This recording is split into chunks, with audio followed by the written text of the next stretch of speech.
Bonjour, je m'appelle Adil Enambi, je suis étudiant-chercheur en sciences sociales, département de sociologie, à la fac d'Ain Choc, à la fac des lettres d'Ain Choc. Je travaille sur le sujet de l'identité marocaine, un sujet très complexe, un terme galvaudé, parce que c'est un terme pluridisciplinaire, multidimensionnel et qui se trouve au carrefour de plusieurs disciplines. Alors, parlant d'identité marocaine, c'est en fait parler de l'âme marocaine. Généralement, quand on pose la question à quelqu'un, comment vous définissez-vous? Alors la réponse généralement, soit des réponses figées, soit des réponses bien faites. Alors pour remplir les fonctions conceptuelles de ce terme, j'ai essayé de ma recherche de chercher des termes alternatifs. Parmi ces termes alternatifs, il y a l'identification, catégorisation, il y a l'appartenance sociale et il y a l'image sociale. Alors parlons d'identification, on souligne généralement le premier identifieur qui est l'État, le premier identifieur puissant qui cherche toujours à insérer les gens dans des grilles classificatoires. Généralement, l'identification se fait selon un processus et une activité.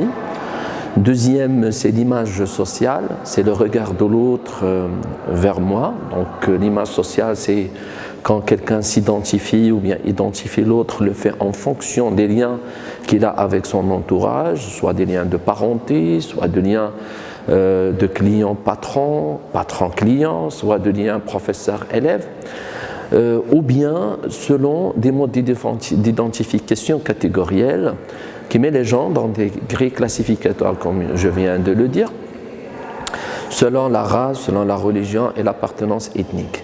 Alors plus précisément, moi je cible les jeunes et la jeunesse politisée, des partis politiques et spécifiquement la jeunesse de parti Istiqlal. Comment ces jeunes se représentent-ils leur identité? Comment se fabrique leur identité?